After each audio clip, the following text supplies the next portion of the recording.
Hey y'all, it's Nikki. I have to tell you about Tecovas boots. I finally have a pair and they're handmade, high quality, stylish, and comfortable. I even got them customized with leather stamping. The folks at Tecovas will help you find just the right pair. So swing by for yours at the Tecovas flagship on South Congress or their store at the Domain. Plus, good news, they just opened a new store in Georgetown at 709 Main Street for those of y'all that live a little further north. So come shop with me at Tecovas. That's TECOVAS.com. Don't go gently, y'all. There's a new story about a double murder that took place in Austin more than 50 years ago. And it is absolutely going to shock you. And not just because of the gripping details, but because you probably never heard about it before. Until today on CityCast Austin. And just to note that you might have already guessed, this interview touches on some explicit topics. It's Monday, April 21st. I'm Nikki Devon, and this is what Austin's talking about.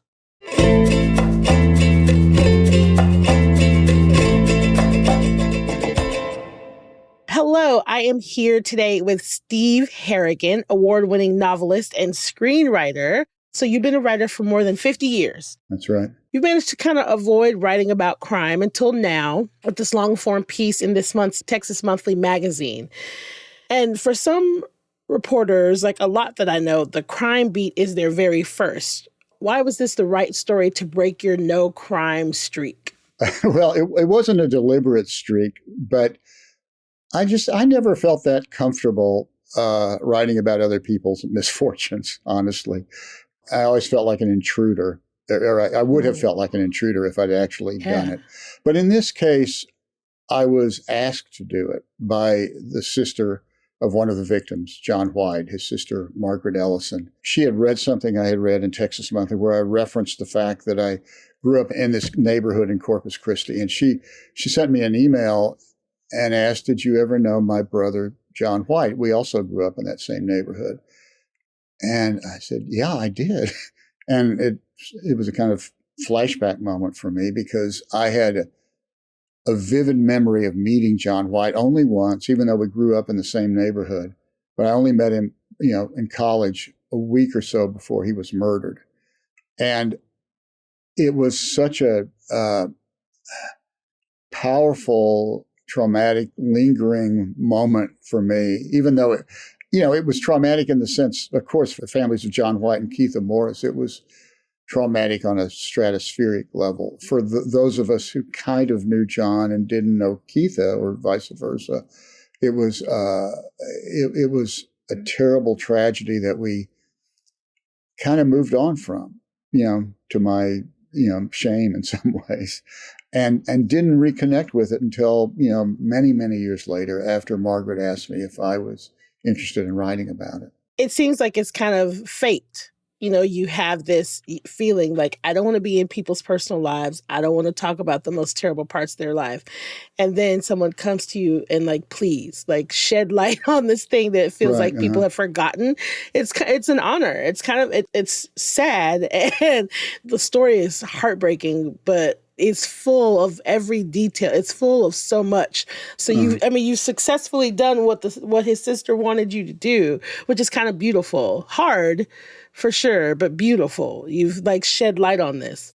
Thank you. I appreciate that. I felt honored to be entrusted by both families to tell the story of John and Keitha. And that was for me, a kind of solemn obligation, not to exploit this terrible event, but to try to understand it, to try to portray it as accurately as I could and as compellingly as I could, and also to make the point, which I think is often forgotten, that an event like this, a horrible event like this, doesn't just dissipate; it lingers for generations.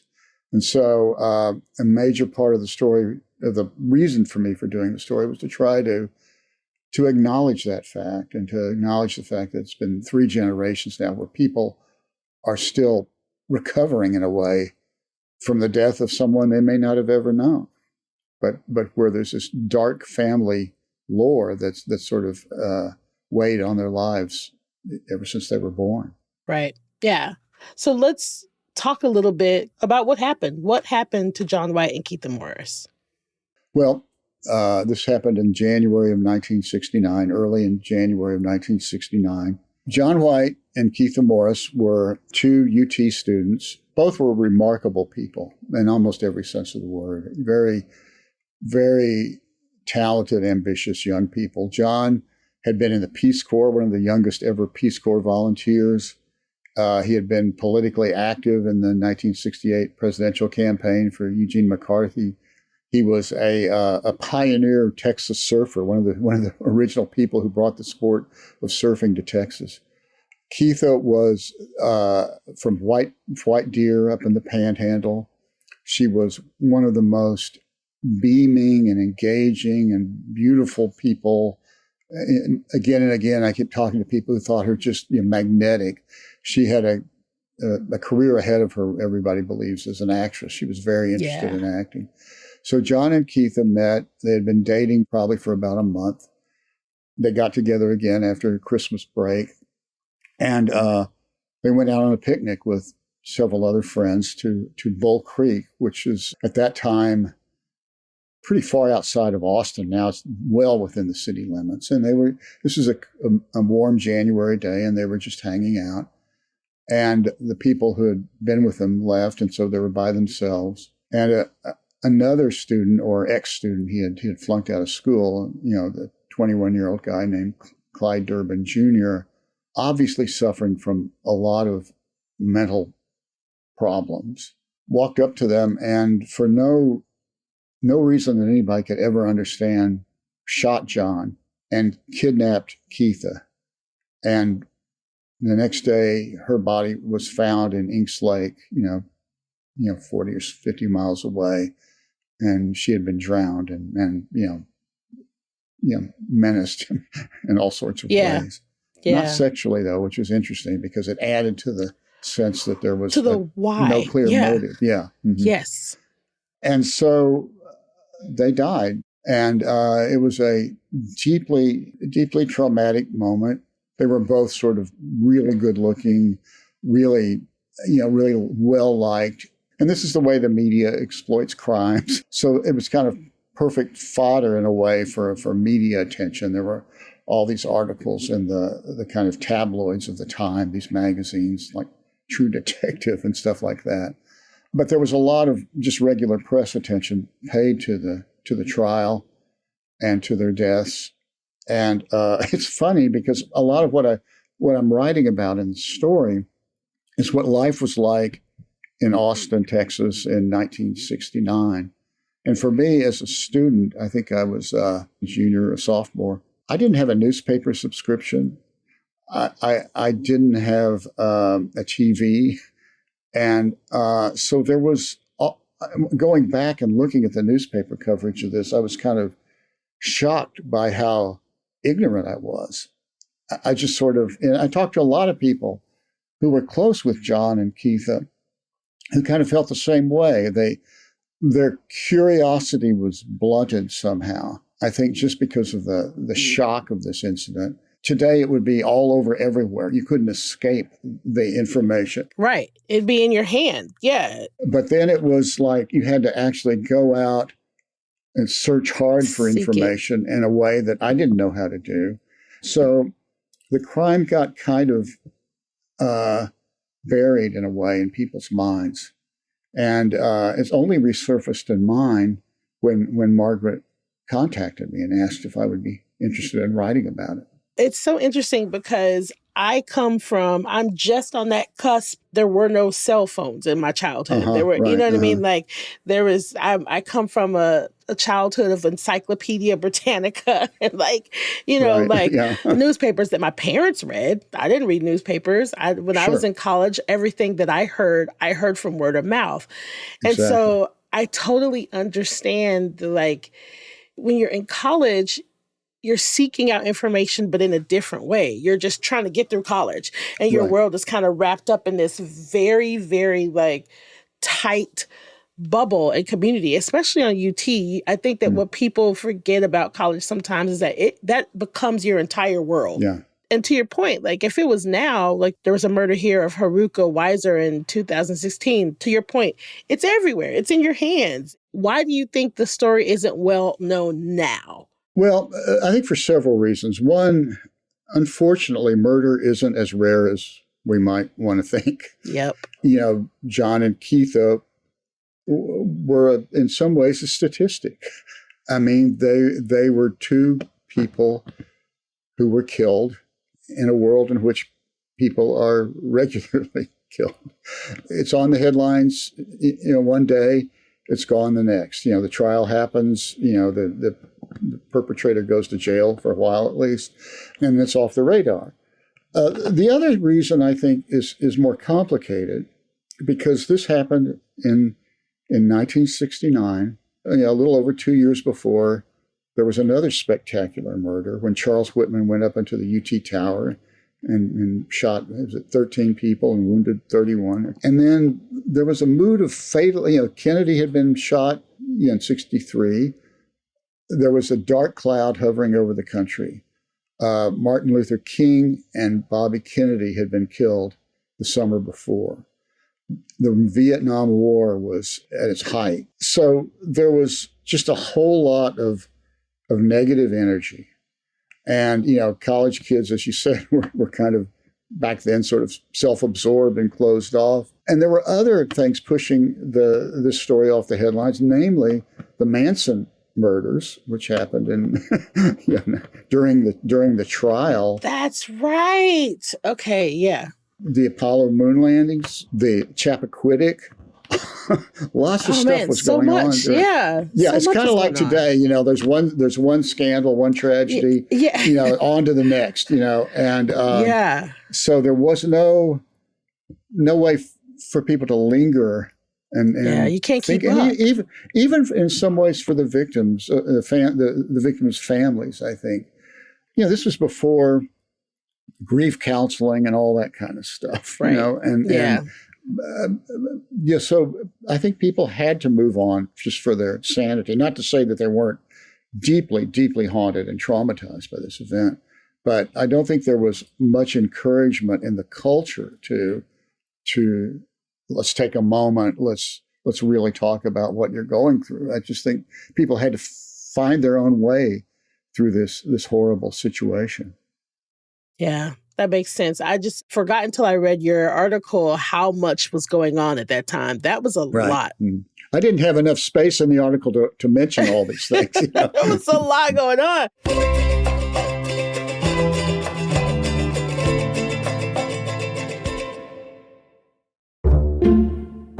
Hey, Austin. Now, y'all know the plays at the Zach Theater never disappoint.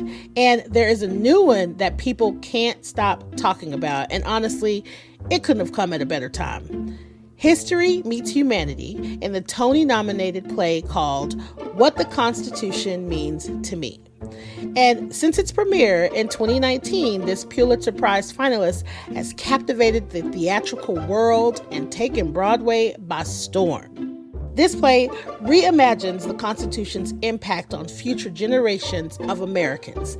It is relevant, it's hopeful, and it is so funny. Experience the cultural phenomenon that's redefining American theater. What the Constitution Means to Me is on stage right now through May 11th. So get your tickets at zachtheater.org. That's ZACH theater.org.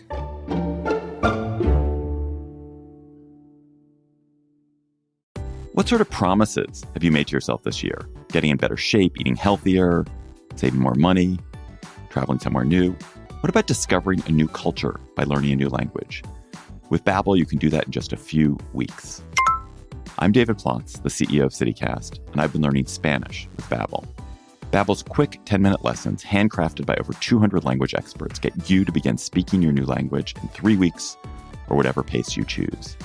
And because conversing is the key to really understanding each other in new languages, Babbel is designed using practical, real-world conversations. The Spanish I learned on Babbel really helped me on a recent trip to Mexico City, ordering in restaurants, shopping at the textile market, cheering on at the Lucha Libre, and I've been keeping it up since I got home. You're a podcast listener, I know that because you're listening here, I bet you'll love Babbel's new podcasts. On Eavesdrop in Espanol, which I listen to, you get to listen to a real conversation, then have the teacher host explain back to you. Then you listen again and catch everything. And you can even read along in the transcript. It's a really fun and effective way to learn. Let's get more of you talking in a new language. Babbel is gifting CityCast listeners 60% off subscriptions at babbel.com/CityCast. Get up to 60% off at babbel.com/CityCast. Spelled BABBEL.com/CityCast. Babbel.com/CityCast. Rules and restrictions may apply. Hey y'all, it's Nikki. If your mom is like my mom, the one thing she really wants from you this Mother's Day is to see you. This year, you can help her do that all the time by giving her an Aura digital picture frame, which Wirecutter says is the best digital photo frame. My mom, Daisy, loves to be surrounded by pictures of her kids, her grandkids, and the memories we've made together over the years. But y'all, she has no more room on her walls. So this year, I'm giving her an Aura frame, which can hold a crazy amount of photos, and it'll keep her in the loop. We just had a family vacation in Denver, and so instead of wrangling a photo album out of our phones, my sister and I can just upload them directly to the frame. Plus, my sister is always digitizing old photos, and we can send her those too, so none of them will get lost. Aura has a great deal for Mother's Day. For a limited time, listeners can save on the perfect gift by visiting auraframes.com to get $35 off plus free shipping on their best-selling Carver matte frame. That's Aura, AURA frames.com. Promo code is CityCast. Support the show by mentioning us at checkout. Terms and conditions apply. So you mentioned earlier Clyde Durbin Jr., who was another UT student, ended up being arrested and tried and imprisoned for the death of White. And it seemed pretty clear he was dealing with some mental health issues. The part of your article when you said that he said he was just going to wait for them to come to him, like that is someone that just kind of knows they did something, know they're going to get caught. It felt like he just knew he messed up, he couldn't help it, and that his fate was sealed, sort of, which was also kind of haunting. But he wasn't tried for Morris's death for years, and he was eventually released from prison for time served. Like, do you think that justice was done? Well, I can certainly tell you that the families don't think justice was done. Right. And I've talked to them a good bit about this. And I would not want to contradict their feelings about this whatsoever. I think, society is fortunate that he did serve 35 years, though he was released on a technicality. He was supposed to serve 99 years without parole, but there was a complicated technicality that allowed him to go free after 35 years. It's a really tricky thing to try to gauge what justice is and how it was served. I would never want to equate, his situation with what he did to John and Keitha. Of course, that was, he was a murderer, no question. But he was clearly suffering from a gigantic mental disturbance, which, I think all of us can have some sympathy for people who are in that situation. And to some degree, I don't know that the system failed him. He did go to the same mental health office that Charles Whitman had gone to 2 years earlier looking for help. He did apparently make an effort. He knew that something was wrong with him. It was a cold-blooded double murder by any definition, but it did not seem calculated in the sense that he was in his right mind. Now, I mean, he was not judged insane. Now we have separate juries in Texas for determining guilt or innocence, and then determining, whether he was sane or insane. At that time, the same jury had to make those decisions. If he were being tried today, I think he would be out of circulation for the rest of his life because of what life was like in 1969 in Texas, and because this jury, had to make these decisions about whether he was in his right mind or not. At the same time, they were making a decision about whether he was guilty of these crimes. It just was sort of natural that they would find him guilty, find him sane, and then everything that followed was either justice working itself out or justice perverting itself, depending on your point of view. Depending on who you asked. Yeah. That's a tough call. I also think that, like, had it happened now, we just have more knowledge. We have more resources. We have more psychiatrists. Yeah. And I think most people have an understanding, too, of mental illness that yes, we didn't have back then, you know. Yeah, we talk about it more, too. Yeah, even lethal mental illnesses, lethal to other people. I mean, I think there's just a better awareness of what that is. Yeah, I agree. So the story was somewhat of an autoethnography or like a memoir, and you have a new book, which you say is part memoir, part mystery, out now, called Sorrowful Mysteries, which I love, I gotta say. I love that title a lot. Are there other parts of your past that you've been inspired to dig into as well? Yeah, this it's not exactly a memoir. What it is, this book, Sorrowful Mysteries, is a look back at Portugal in 1917, when these three children claimed to have seen the Virgin Mary at this place called Fatima. And it's also a look back at my growing up as a young Catholic boy in the 1950s and 1960s, trying to absorb what all this meant, absorb what faith was, what it was not, whether I was part of it or not, and the linkage I felt between my own childhood self and these three children in Portugal who had this kind of magic or experience for them, in their minds, just felt really worth examining and fun for me to embark upon. And it was the same kind of thing as writing about John and Keitha, because I was writing about two of the children died in the flu pandemic of 1918.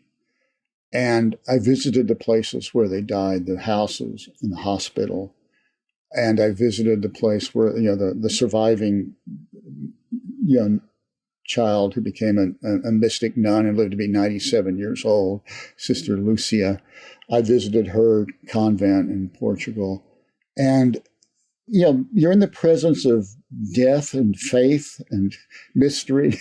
And you have to, or at least I feel like I have to be, even at such a distance, even at the distance of, over 100 years, not exploiting what these children went through.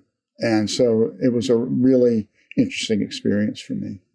There was a moment in your story where you describe wandering around Inks Lake State Park to try to envision where Keitha's body might have been found. And then you peeled yourself away from that search. And I'm just really curious, like, what was going through your mind? It's weird being a reporter, because on the one hand, you're driven by this insatiable curiosity, and that feels like a sacred mission. On the other hand, the more you're driven in a story like this, the more you begin to realize there's a line I don't want to cross. And I felt as I was, I drove out to Inks Lake and I looked around going down all these paths and footpaths, looking for the place where I thought her body might have been found. It's not exactly known where. I just felt kind of not clean about it. I felt like my curiosity was overriding my compassion. And I decided I'm just going to back off now. I don't want this to be the kind of lurid story that I read about at the time of the murders and the trial. And so I just kind of got back in my car. Oh man, I love that kind of self-editing. I kind of wish more people had that self-editing. Like, oh, okay, you're doing a little bit too much. Yeah. I think every journalist has a calculation going on in their heads all the time that way. I hope they do. And for me, okay, this is just one step too far. You're a journalist and also a novelist. Right. Mm-hmm. And I'm curious what that line is and if one helps you with the other or how one helps you with the other. Because to me, outside looking in, they seem like two very distinct different things. How does your journalism background play into being a novelist, or does it? It plays in a great deal because almost every novel I've written has involved a tremendous amount of research. So learning how to be a reporter, self-taught, has given me in some ways, the courage to call people on the phone and say, tell me what it's like to be an astronaut or something like that. Yeah. Okay. I love that. Yeah. I'm pretty shy as a person. So it really took me a long time to actually become a magazine writer, because an effective one, because I was too self-conscious about calling people up. I'm pretty good at it now, and so I've learned how to find information, how to sort of sort through what I need and what I don't need, and at the core of both those enterprises is storytelling. So writing a novel or writing a magazine article feels a lot like the same experience to me, except I know very well in one I'm telling a made-up story, and in the other I'm telling a rigorously fact-checked story where everything has to be true. And right. So, but those distinctions don't bother me. They don't stop me. They don't get in each other's way. It's just shaping the story, telling it as well as you can, and in as deep a way as you can find. That's a great skill to have. I feel like that's a great skill to have, to weave stories. I love that you have both. I love that you have figured out that way because I would be weird about calling people on the phone and asking questions, and I'm extroverted, and I'd still get sheepish. I'd be very sheepish about it. So I love that that's like a skill that you have. I want to switch gears and be a little nosy. You've been a writer in Austin since at least 1971, when you graduated from UT with a major in English? I think 70, maybe. 70, anyway. Okay. I don't know. I never actually saw a degree or diploma. Is Austin a good city for writers? Oh, is it ever? It was great back then, when there were, there really weren't that many published writers in Austin back then. And, it was still kind of off the edge of the map to the rest of the world. So it was really hard to get any traction, if you weren't in New York or someplace like that. But now, it's just crawling with writers, and both, in every genre.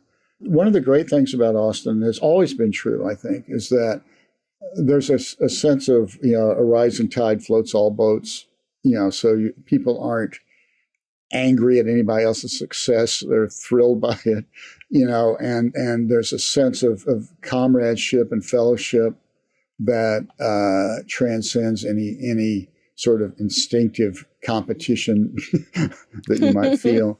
And so it does feel like a community here. I belong to a group that meets every month or so, that Brian Burrow started, a great writer in Austin. It's just a bunch of people getting together to talk shop. And it's really invigorating. How do you do this? How do you do this kind of story? What if you wanted to write a screenplay? How would you do it? That kind of stuff. And it's, writing is a lonely profession. And I think one thing that's really essential to keeping yourself going, keeping your morale up, is having friends who are involved in the same enterprise. Yeah. So they get that loneliness a little bit better than most people would, for sure. Yeah. What is your favorite place in town to write? Like, where do you go in town where you're like, yes, I'm feeling inspired. I want to work? Well, I don't go anyplace. I just stay home. That is a fair answer. I have an office in the backyard, and I inspired is the wrong word to use. I go there every day and I punch the clock and hope that I can write a decent paragraph, and that's, if you wait for inspiration, as many writers will tell you, you'll never get anything written. So you just have to kind of slog through and hope that in retrospect, what you've written sounds inspired, even if it wasn't. Oh man, Steve, thank you so much for being here. Thank you for talking to me about this. I have already sent your article to like 4 people. Thank you for being here. Well, thank you, Nick.